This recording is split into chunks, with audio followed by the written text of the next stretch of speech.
Grazie alla vittoria per 2-1 sul Calangianus, la Nuorese accede alle semifinali di Coppa Italia. All'andata la sfida era terminata col punteggio di 1-1. Un passaggio di turno meritato per i verdeazzurri che si confermano in grande spolvero.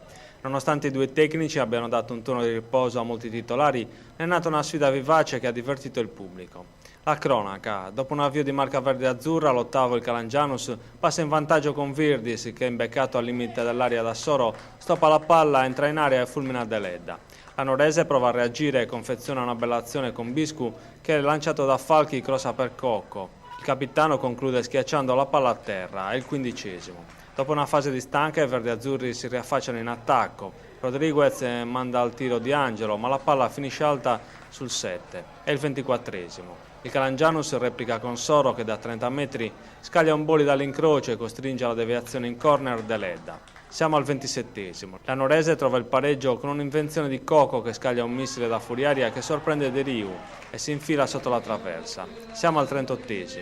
I verdeazzurri, galvanizzati dal gol, cambiano passo e vanno vicino al raddoppio con Falchi che, servito da Fadda, tenta di sorprendere il portiere in uscita, ma De Riu si salva. Al 43° la Nuorese passa in vantaggio con Rodriguez che si avventa sul pallone respinto da De Riu dopo un tiro velenoso di Fadda. L'attaccante argentino con un tap-in realizza il gol del meritato 2-1.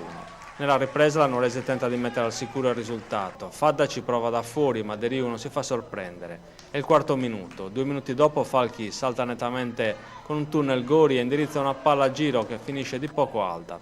La Nuorese mantiene il controllo delle operazioni. Al 20° Nieddu, appena entrato al posto di Rodriguez, calcia al volo su cross dalla destra di Falchi, ma la palla finisce fuori. L'Epoli ci prova dal limite, ma il portiere respinge in 2 tempi. È il 22°. Il Calangianus fa quello che può e non sfrutta una grande occasione con Marini, che su punizione calcia di poco fuori.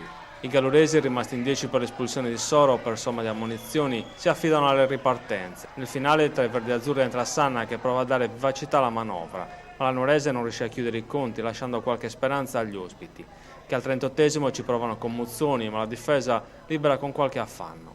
Coco prova l'avventura da fuori al 40°, ma il portiere è vigile. La Nuorese nel finale controlla le operazioni e concede poco o nulla agli avversari, portando a casa l'accesso alle semifinali della competizione.